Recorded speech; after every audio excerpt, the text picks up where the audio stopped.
Let me say, you have to put me in that category because those guys that you mentioned, if you ask any of them who their favorite fighter is, look at the last Raymond Daniels interviews. They'll tell you who their favorite. I didn't say it. Ask Jason Tention. How many times me and Tank done fought from recently? I done fought Tank 20 times. Right. I done fought Raymond 15 times. Raymond said to me in US Open, I think you beat me more than anybody, Johnny. I done fought. This is real talk. I don't even want to talk about Brian Ruth. All right, so you have to put me in that category because I got the overall. See, let me say this. Go into it. Being a champion is a certain kind of way. It is not just your overalls, it is the individuals that you beat. But you have to have the individuals that you beat and the overalls to go with it. So you have the overalls and no individuals, it don't count. You have the individuals and no overalls, it don't count. I did all of that. The only thing that I can say is that when I got hurt, I did not come out as much, but I took this very, very serious. But guys can knock me and say that, I didn't fight as much with injuries, but I also was a guy who didn't drink. I didn't smoke. I didn't sit there and do no alcohol, drugs, or whatever. I didn't have wild lifestyles at the tournaments. You could never heard of Jody wilding out on a Friday night. You never seen Jody at an after party. I took this very serious, very professional. So maybe I could have come out a little bit more. Maybe I could have been a little bit more consistent as far as fighting through the injuries. But as far as I'm concerned, I was thinking like, listen, I train hard. I want to be 100%. Wushu division, grade 20. We have a competitor. That's the sport martial arts gods interrupting us right now. I got hurt, and maybe I could have came in. But competitor from China, everybody, put your hands together. Competitor from New York is here. We talking about New York. This is we're not talking about China, right? We're talking about New York. I'm gonna kill that guy. So me. I think putting that all together, I took it. You know what? And I'm gonna say this. I took the sport more serious than the sport takes itself. I got up in the mornings, I dieted, I didn't eat certain things, I trained hard, 2 a days, 3 a days, wouldn't be seeing the wife, all of that stuff when I was like, listen. And the sport, so I took this sport in the huddle. When I was hurting, my leg was hurting, I was like, I'm not going out there to hurt myself for just $1,000. It was just a principle of doing it a certain kind of way. I don't got a problem for Ray, I don't got a problem for Tank, but here I am, 38 years old, still going to 18, 29 years later, still winning, still just as fast, if not faster. I fought all these other guys in the dojo, whether they come to my school or whether they're in a tournament. Ask them all what happens when they come to the dojo. I'm still in that shape. I can still do this for another 5 years if I choose to do this. So, it's each his own. But you got to include me in that conversation. No, I agree.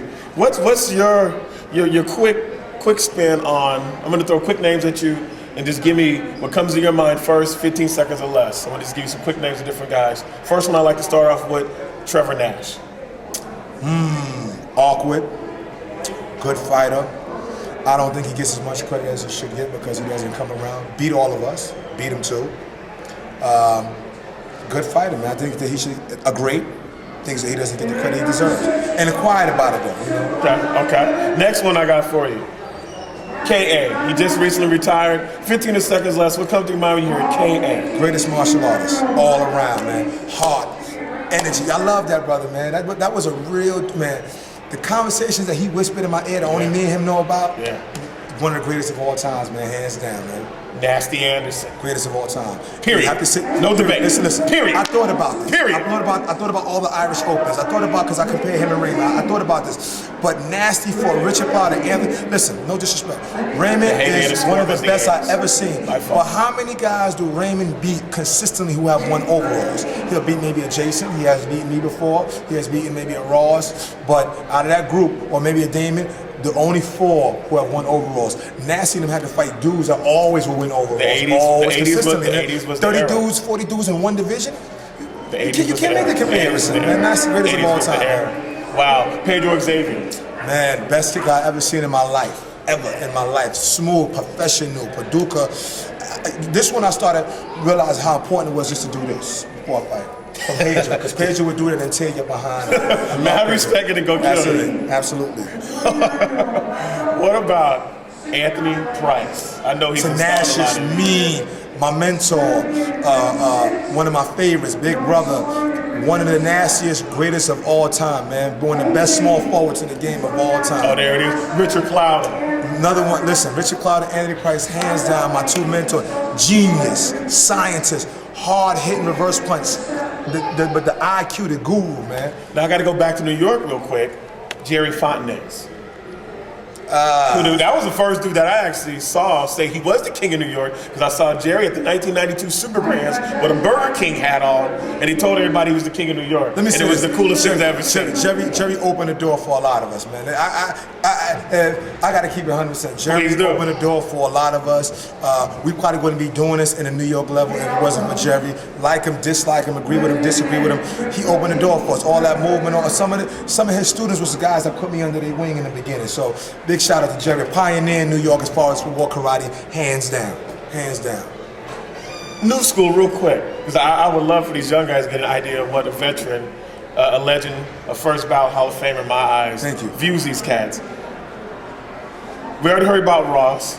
Well, I know how you feel about Ross. Troy Bands. We talked about Troy Bands. Let's pick some other young up-and-comers that are in the game. Or is there any young up-and-comers, just make it easy, is there any young up-and-comers that you say, I like what he does? Or I like this kid. I would fight with this kid. Anybody got you going like that, or is that just a no right now? This is what I like. That's up and coming. Yeah, that's on the circuit now. And I'm not just saying this. I don't know all of their names. I think there's so much talent in the Bay Area. It's crazy. Yeah.